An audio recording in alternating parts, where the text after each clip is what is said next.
Welcome everyone to the DeWalt Clash here at the Daytona Road Course. I'm your host, Ren Amamiya, here with Justin Strife and Smile Ruby Zero. We'll waste no time here as we'll get straight into the starting lineup.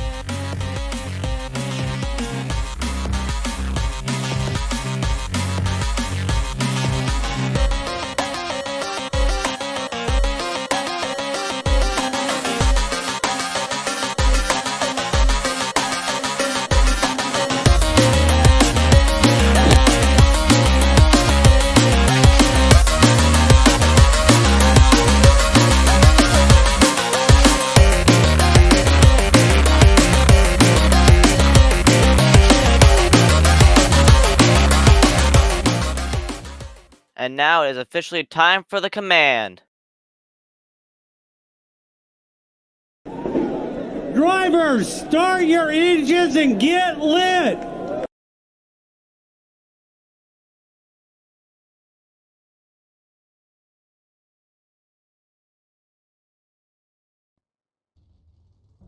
As the drivers drive off pit road, we have, as you saw earlier, we have Seth Peters on the pole with Caleb Marinelli right next to him. As they're already making contact on pit road here. And oh! Seth Peters gets turned by Caleb Marinelli and more contact and, well, that, I don't even know what to say what's going on right now.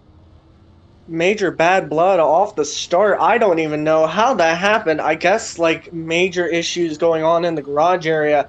But to be honest, I don't know what got into those two off the start here. Yeah, and there goes Dylan Jones defending his driver as he kind of made some contact with Caleb Marinelli there too. Just a very, very interesting start here as we already have just tempers flaring for no reason from what we heard. But yeah, Seth Peters is going to continue to keep the lead, but could he possibly lose position here as we'll have the DeWalt keys to the race. First up, we have track position. Track position is going to be extremely key as it's going to be very hard to pass throughout the race. Next up is just making the turns, because if you overshoot the corner or if you wheel hop in any instances, expect your car to either be going sideways or expecting a nice kiss to the wall. Oh, Mario Francelli style. Yeah, and we gotta make sure we gotta remind everyone that there's no pit stops in this race. These cars are gonna be on the same set of tires, the same set of fuel throughout the whole entire race. That could hurt some of these drivers later on in the race who are not used to racing worn tires. So that's definitely gonna be something that they're gonna need to look out for. See, one thing that I've always wanted to look at is how these drivers are going to handle the first race in the road course, because last time we've seen a Clash, it usually is on the speedway, but now they have to deal with the road course racing as they get ready to go into the bus stop here. But I want to know, Justin, who are your picks to even get a chance to win here in the Clash? Let me see. I'm gonna have to go with Seth Peters because he's the pole center and he has the fastest car today. Yeah, I'm gonna go with that number 6 of Justin Newman. He's been really looking at his car today. He's been really making sure that his team's looking really good. I think that he's got a really great shot here if he could just get a good start here. See, I always go with the underdogs. And the biggest underdog of tonight is Brandon Allen, starting in the back of the pack. He is going to be the one to look out here because he, as well as a lot of people on super speedway races, are going to be a bigger pick. So let's get ready to go green as we go to the carousel. Yeah, here they come out of the carousels. The pace car makes this sharp turn into the pit road, and here they come to the start-finish line. Green flag is out in the air here at the Daytona Road Course for Seth Peters. An immediately good start as they get ready to go into turn number 1 here. Some cars going wide. Looks like Caleb Marinelli wanting to try and fend for a position there, but only gets a bit as he puts the door to him. My lord, the 78 has gotten destroyed by the 83 going into the next turns. Yeah, that's Tyler King in the 83s. He's already taken an early lead here, as it looks like the damage on the 78 could possibly be affecting his car. And we have Dylan Jones, who's surprisingly doing pretty well with the damage on his hood. I think that came from him turning the 15 of Caleb Marinelli, so that's very interesting how he's already holding some position there. But it's still early on the race. Who knows what could happen? So he's going to try and battle Justin Newman here in the 6th. Seems like a lot of things going on off the bat. The 15 Starbucks car, Caleb Marinelli, just fending off for a position as we are looking across a side-by-side battle here with the 70. It's going to be a lot of action. Brandon Allen already making quick moves here in the road course. Like I said, a major underdog coming into here. I said Sidney Allen, but still, it's pretty much the Allen family. Yeah, there's already some battles throughout the field here as we have Sidney Allen finally getting around the 5 of Baron Poole. As we take a look through the field, it's pretty much single file here, but we have the, I think that's the 01 of Caden Bishop getting around the 62 of I can't speak, Carter Jones. Yeah, that's right. Yeah, it's Carter Jones. Yeah, some already early battles here throughout the field as we have, looks like General Jake getting around the 36, yeah, the 36 of Kylie Greider, as there's already just a battle going out throughout the field, but it's mostly single file here. As like I said, track position is going to be very key throughout this race. Once you get it, it's going to be very hard to get past throughout this track, because some drivers are still getting used to the track, they're still getting used to the road course racing here. They're still trying their absolute hardest to just get used to these cars on these kind of tracks. As some would wonder, how would these guys fare within the road course standards?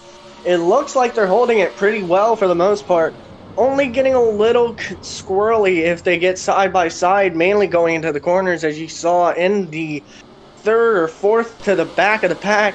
Brandon Allen in that car just sort of struggling with the road course layout here at Daytona, but so far it looks like the 78 is not going to catch up to the 83 anytime soon unless that 83 makes a major mistake.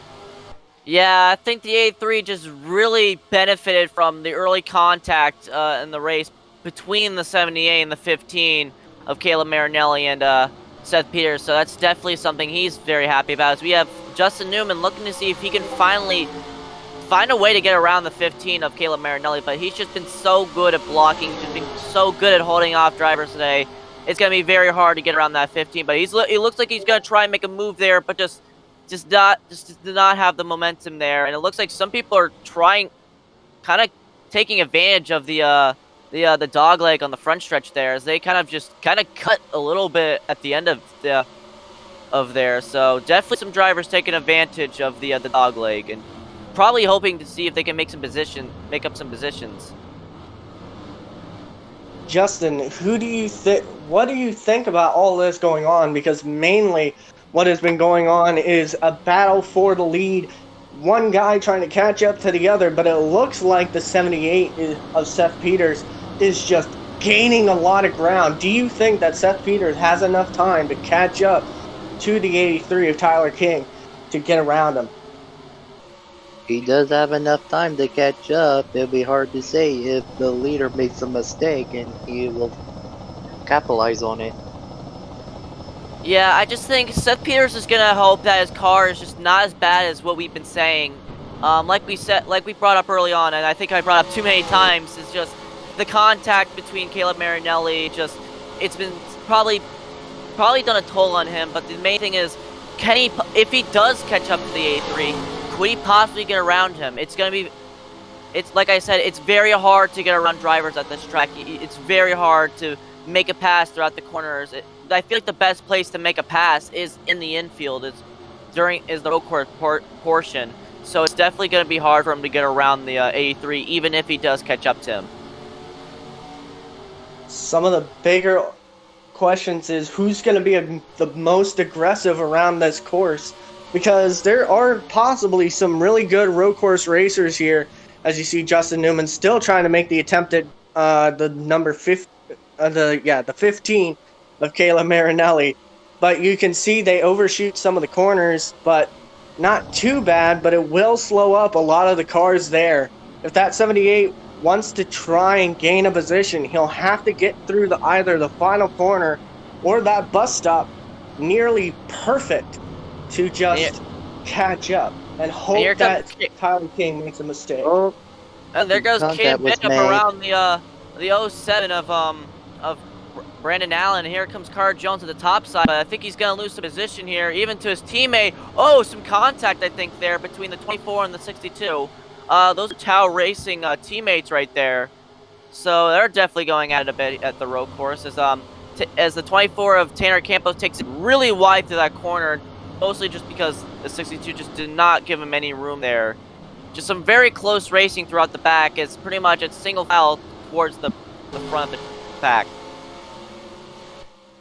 Yeah, once again, single file, but you just saw there some aggression between these guys because they know how important the area that you need to keep a hold of track position. But right now, as they go single file, everybody hoping that another person just makes a major mistake, like you see the 20.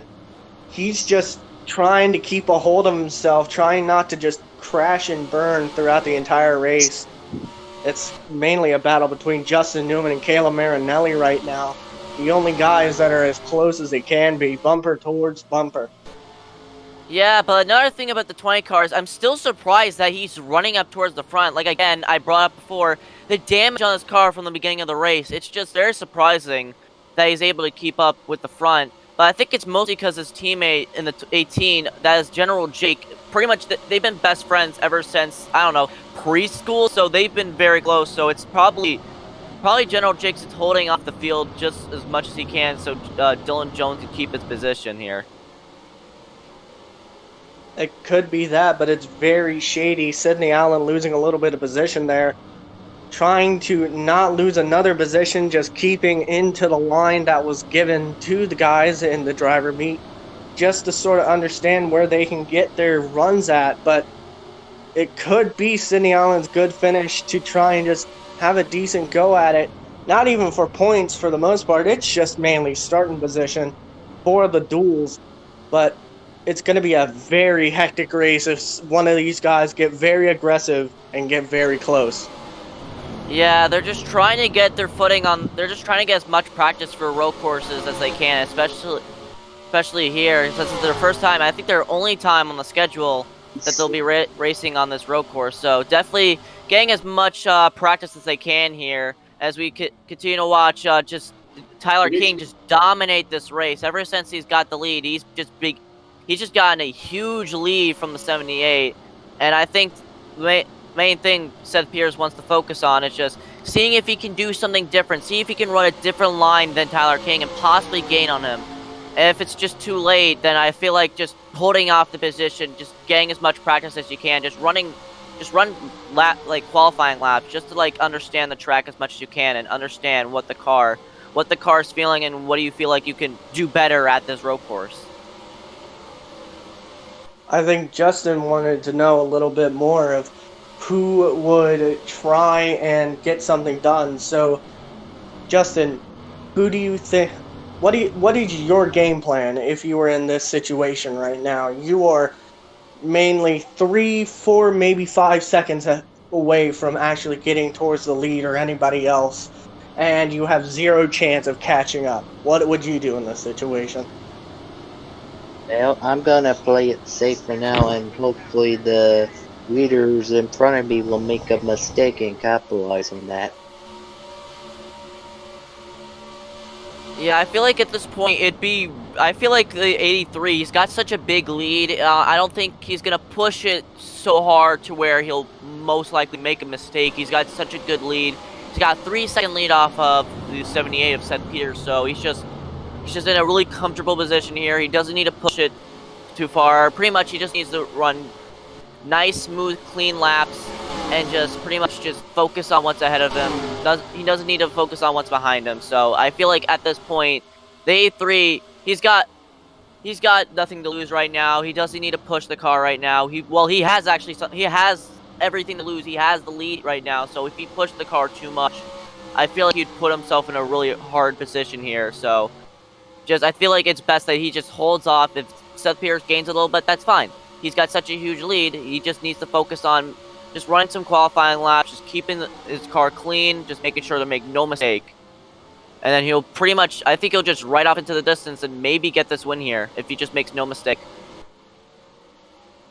I wouldn't put my money on somebody, even though that they are in a very comfortable lead, nearly to where they can just be on half throttle the entire time and no loss to their spot, no loss to their time or to their spots. I wouldn't put it against them if he tries to shift in the first to second and wheel hops it going into maybe the bus stop or the final chicane. But one thing is for certain, there's a lot of unneeded problems with these cars, especially under road courses, because one wrong shift or maybe a misshift can cause the car to wheel hop and cause it to go into a spin and nobody would know. Yeah, it's definitely going to be very frustrating here as Seth Peters is still within 3 seconds behind the leader, and it looks like the leaders are starting to get more separated as Caleb Marinelli is finally starting to pull away from the 6 of Justin Newman. So I think Caleb Marinelli can finally focus on what's ahead of him, and that's the 78 of Seth Peters. And I wouldn't be against him. Well, not really. I wouldn't be surprised if he probably made some contact with the 78, especially with what happened early on in the race. So definitely keep an eye on these two for the battle of second, because they'll definitely be going at it, knowing that full well they probably won't be able to catch the 83 unless he makes a mistake. So they probably could be dueling out for pretty much at least a second place position. Blood has already started to boil, not even under a green flag lap. Literally under the pace lap, they wrecked each other. So I wouldn't be surprised if Caleb Marinelli and Seth Peters got into each other and decided to try and take each other out. But so far, it's going to be a lot of dealing with who can get it done here, who cannot, who can understand who. But right now, the main fight between Seth Peters and Caleb Marinelli in the 15th Starbucks Toyota is just going to try and figure out who will make the first move, who will make the first mistake, and who will capitalize on where. But right now, it looks like Justin Newman will be in the driver's seat to take full advantage. But Tyler King is just going to run away with it here. Slap the number 9 on him, nothing changes right now. Yeah, it's looking like he's pretty much the Chase Elliott so far, as he's already gotten such a huge lead. Pretty much a 4-second lead right now. He's got nothing to worry about. He can just hold off as much as he can. So pretty much the main thing that we need to watch out for is the 78 and the 15. And again, the 6 car could definitely take advantage if they start battling it out and side by side, maybe being and banging on each other. So pretty much, Justin Newman's in the safe position here, especially if they start wrecking each other. Speaking of Justin Newman, he is in that number 6 Mountain Dew car, which is sort of a weird sponsor for the 6 to have. I'm usually stuck with the old ways of the 6 either having Valvoline, or if you want to go Ryan Newman, Ulster's or Oscar Mayer. But the number 6 car right now is just trying to find if anybody makes a mistake to capitalize. Meanwhile, looks like Dylan Jones is just now slowly starting to fall back. He's right behind his teammate, so he's just wanting to see where he can land. Nobody else just trying to keep around him, but he has to keep a cool head and not make many mistakes if he wants a good finishing position.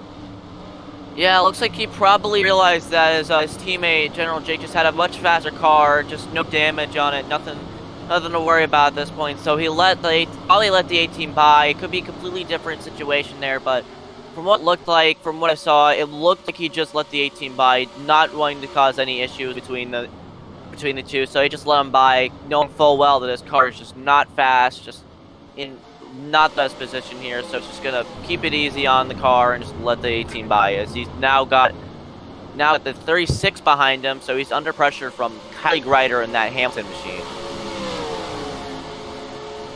Justin, I want to understand from this, what in the world could possibly go down besides somebody making a mistake and capitalizing off of it?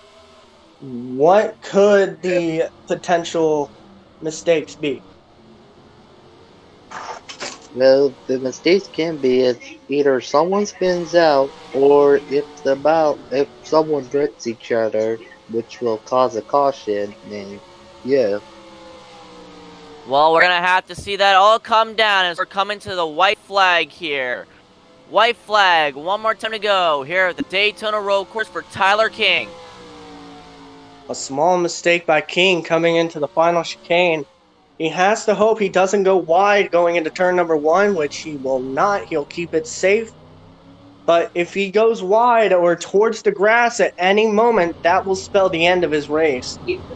Yeah, he's just gotta pretty much run a qualifying lap here. He's just gotta make sure nothing bad happens. He's got a huge lead. He's been so dominant all day. Right now, he just gotta make sure he just get one more clean lap done, and this will be his race. As we continue to make sure the battle between the 70 and the 15 continues on. From the looks of it, Tyler King just trying to run, like you said, a qualifying lap, while Seth Peters has to run a time trial lap just to try and catch up to him. Has to run every corner near perfect, but also at the same kind of speed. He runs around, but a little faster than what he needs to try and catch up to Tyler King as we get ready to go to the bus stop here on the backstretch. Yeah, I think right now Seth Peters realized that it's impossible to catch him. He's already on the backstretch. They just got the backstretch. So I feel like right now the main focus Seth Peters got right now is just hold off this number 15 that's pretty much pissed him off already in the race. So,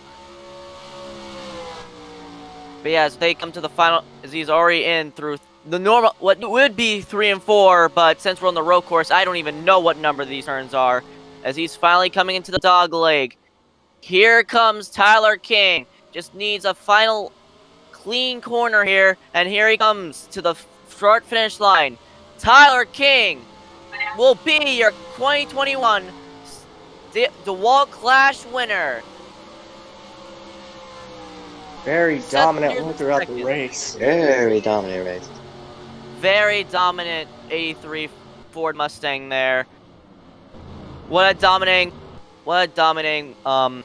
performance from the A3 Lino racing machine of Tyler King. But I definitely want to see. I definitely wonder what the 78 and the 15 are going to say after this race. I want to see those interviewed because those are going to be very interesting. I wonder how pissed off Seth Peters is going to be. I wonder how the 15 of Caleb Marinelli is going to be after that. And I wonder what Dylan Jones is going to say, especially when he had to freaking turn the 15 after what happened to Seth Peters. So that's definitely going to be very interesting for the post-race. And here we are with our new burnout cam, sponsored by Marshalls, as we have Tyler King coming to the front stretch to do some burnouts here. The man on the camera is a little drunk with how much he's swaying, or just really sucks at drone control. Yeah, it's a very new camera for us this year, so it's definitely... And oh my god. Yeah, this is definitely gotta be something he's gotta get to here. As we have Tyler King, looks like he's gonna do a burnout right in front of the start-finish line. Looks like he's just trying to get some more smoke up here.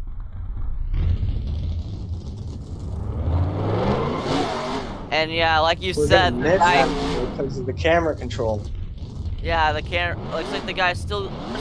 I guess the intern is still getting used to using the camera control, so that's definitely gotta be something to be fixed in the future. But it looks like the 83 is trying to get some smoke up on the saber barrier here, and here he goes. There we go. There's the burnout here. A little bit of a burnout, not really going around like the traditional burnout here, but I understand that it's going to be a lot more difficult for a banked kind of burnout. But yeah, he'll just destroy the grass a little bit, probably smack his nose back onto the wall going towards the start finish line. There we go. There we go. There's the traditional burnout here. He's going to try and bring up some smoke here, trying to bring up some grass here, but I don't know where the grass is at this point. So there he goes, doing More burnouts.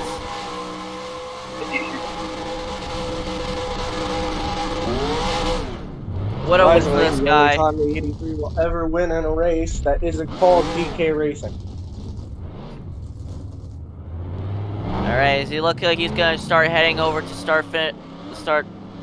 the Victory Lane, and this camera guy is striking so hard to keep up with the E3 as he's gonna just drive through that logo.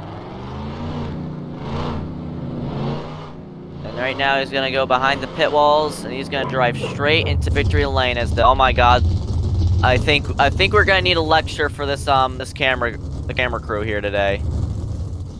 I think what we mainly need to do is find how to turn down the sensitivity of the movements. Very true. That is definitely something we're gonna have to look into. Well, we'll thank you everyone for coming to the DeWalt Clash, and here is your results.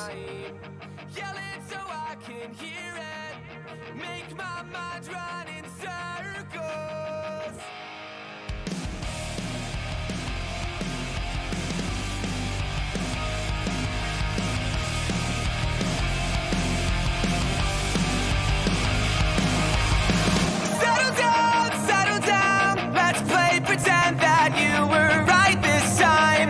Just another bleak